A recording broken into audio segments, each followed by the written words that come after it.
Why did Darth Plagueis and his master Tenebrous despise the rule of two? Hello again, students of the Force, and welcome back to the archives. As the penultimate generation to fulfill the rule of two, one might think that Plagueis and Tenebrous were zealous to complete their part in the grand plan. The revenge of the Sith was at hand, and ever since their early years of apprenticeship, both of these Dark Lords foresaw the end of the Bay Knight lineage. However, instead of being content to play their role as all other Sith before them had done, both Tenebrous and Plagueis hated the rule of two, and only adhered to it because it worked so well in keeping them hidden, but both Sith would end up completely disrespecting the legacy of two, with them even attempting to outright sabotage it. So join us today as we talk about why Palpatine is the individual that saved the rule of two from his last two predecessors, why Plagueis and Tenebrous hated the rule of two, and why it was disastrous. Tenebrous has gone on record as stating that the rule of two was downright preposterous. Tenebrous was never content with being just a link in the long chain. He had not only foreseen, but also calculated that soon the time for the Sith to remain in hiding would come to an end. A dark shadow like nothing ever seen before was going to be cast on the galaxy, as a new Dark Lord of the Sith would rise up to rule in totality. Coinciding with this, Tenebrous also calculated that the chosen one of the Jedi would be born extremely soon, and possibly have something to do with this new dark shadow. In addition to both of these things, the Bith Sith scientist would also note that he wasn't going to be the ultimate Dark Lord, something that he intended to change. Tenebrous despised that the rule of two made the Sith relinquish their destinies to their apprentices, as Tenebrous could feel that he would not see the end of the Sith, hating that all of their hard work was being passed down to someone, while the Master is simply left there to die. Tenebrous believed that to rule the galaxy was his right, and he didn't belong as a stepping stone in the rule of two. This is where he hashed out a long game plan, one where the Dark Lord intended to forcibly bring about the Jedi Chosen One, and possess the young boy's body to gain an unprecedented amount of midichlorians that the child would have.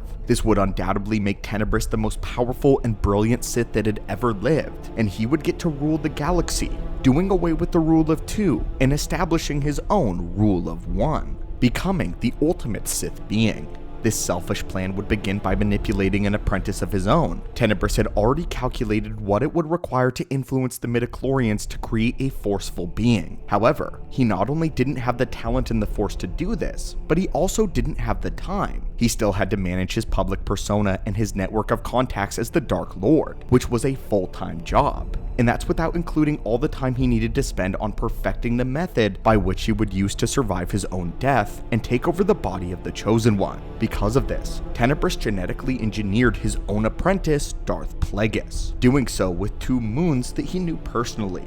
All during Plagueis' training, Tenebrous instilled a powerful fear of death in his apprentice, a fear prominent enough to where Plagueis would become hopelessly obsessed with learning how to properly manipulate the midichlorians, believing that he could fix death, thus eventually bringing about the birth of the Jedi Chosen One. This was a fear that Tenebrous literally bred into Plagueis, a fear of death. In this way, Tenebrous sabotaged the rule of two, making his own apprentice hate the philosophy as well. Plagueis despised the way that the Bay Knight plan was supposed to function. He couldn't fathom the concept of dying. Yet, this spat in the face of what Darth Bane had established, as the Master had to die to the apprentice in order to continue the Sith cycle. Darth Bane himself said that any Sith who could not grasp this concept or refused to play this part was too weak to participate in the plan. But before we move on to the sins of Plagueis, Tenebrous committed a crime that smacked of heresy. He trained another Sith apprentice, separate from Plagueis. Many people give Darth Sidious flack for allegedly breaking the rule of two by having many apprentices, but in fact, despite Sidious having trained 3 apprentices in his lifetime, he only ever had one true Sith apprentice at any given time. He traded up whenever he needed to, or saw greater potential in another apprentice. Dooku's apprentices were not Sith, but simply Dark Jedi as he called them. Dooku would even refer to them as Dark Acolytes to do his bidding, but they were akin to the Inquisitors, dark side wielders, but not trained in the ways of the Sith. Sidious actually protected the rule of two quite fiercely, making Dooku get rid of his strongest acolyte in Ventress, because Ventress was becoming too much like a true Sith apprentice, and this broke the rule of two. Sidious even went out of his way to personally eliminate Savage and destroy Maul's path as a Dark Lord, reminding Maul in this process that there can only ever be two. All of this is to say that Sidious never technically broke the rule of two by training two Sith apprentices at the same time, but Darth Tenebrous certainly did break this rule. Unbeknownst to Plagueis until after his master's death, Tenebrous had kept a list of Force sensitives that he knew could potentially replace Plagueis should he ever become too problematic. After Tenebrous died on Baldemnik, an apprentice he had trained in secret would come to challenge Plagueis for the title of the Dark Lord. This Sith Lord's name was Darth Venomous, and he was another member of the Bith species. Plagueis even surmised that Venomous could have potentially been Tenebrous' son. However, the Darth title was illegitimate, as he was coming to take the mantle properly from Darth Plagueis. The Sith Venomous was following the last orders that he had received from Tenebrous, which was to eliminate Plagueis, his rival, but he had been completely unaware that their shared master was now dead, and it is implied in the novel that Tenebrous trained Venomous to be more of a test for Plagueis rather than an actual apprentice. Whoever won this duel, though, would be worthy of remaining Tenebrous' true apprentice. Venomous was far more loyal to his master than Plagueis had ever been, which shows that Tenebrous was really after an unquestioning follower, not real strength. Even though Venomous had been trained well, Plagueis triumphed over him in their duel, and ended up using him for experiments after he gravely injured Venomous. Plagueis believed that the false Sith required a far worse punishment than death. But now we must examine the sins of Plagueis. He wouldn't make a lot of the same mistakes that his master did with training two apprentices, but Plagueis did violate the rule of two in another way. When training Sidious, Plagueis never considered him to be a true successor. Palpatine was always meant to be something more of an accessory or an addition to Plagueis' plan, but not the plan itself.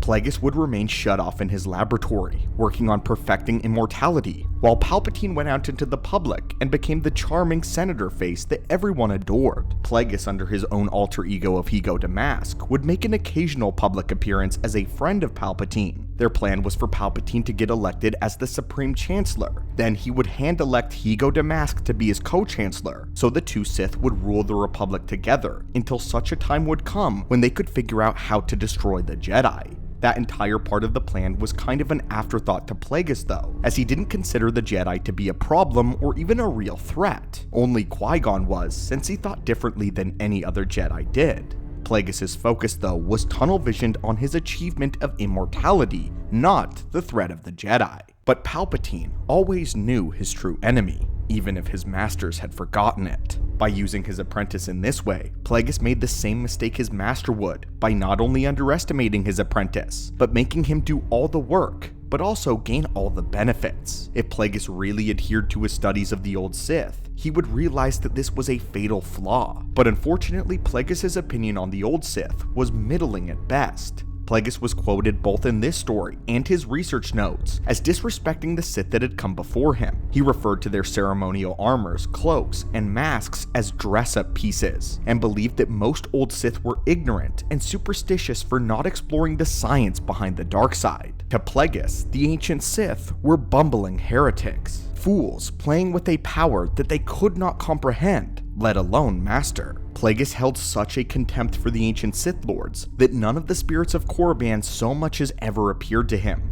They didn't even consider Plagueis worth their time or effort to kill. Sidious may have attempted to violate the rule of two by achieving his own immortality and attempting to stay in power longer, but Sidious always showed respect and admiration to many of his predecessors. He happily used their knowledge to his advantage, even if their spirits nearly killed him on Korriban during a visit. They still answered his calls at least. Despite what Plagueis had assumed, it was not lost on Palpatine that his master was using him as an errand boy and a means for ultimate power. This is why the night that Palpatine was elected Chancellor, he decided to tweak the plans that his master had decided for him. Instead of making Plagueis his co-chancellor, Sidious made him into a tragic legend. In doing so, Sidious rid the Sith Order of the final parasite that would have wrecked it. Tenebrous and Plagueis were both inexcusably arrogant, and nearly cost the Sith everything had it not been for Sidious. Neither of them truly believed in the rule of two besides its value in keeping them hidden. It's our opinion that while these two Sith were excellent wielders of the dark side and knowledgeable of the Sith arts, they weren't really good Sith of the Bainite era. They were too arrogant and believed too wholly in their own power. But of course, what do you think, my friends? Did you know that Tenebrous and Plagueis both disrespected the legacy of the Bainite lineage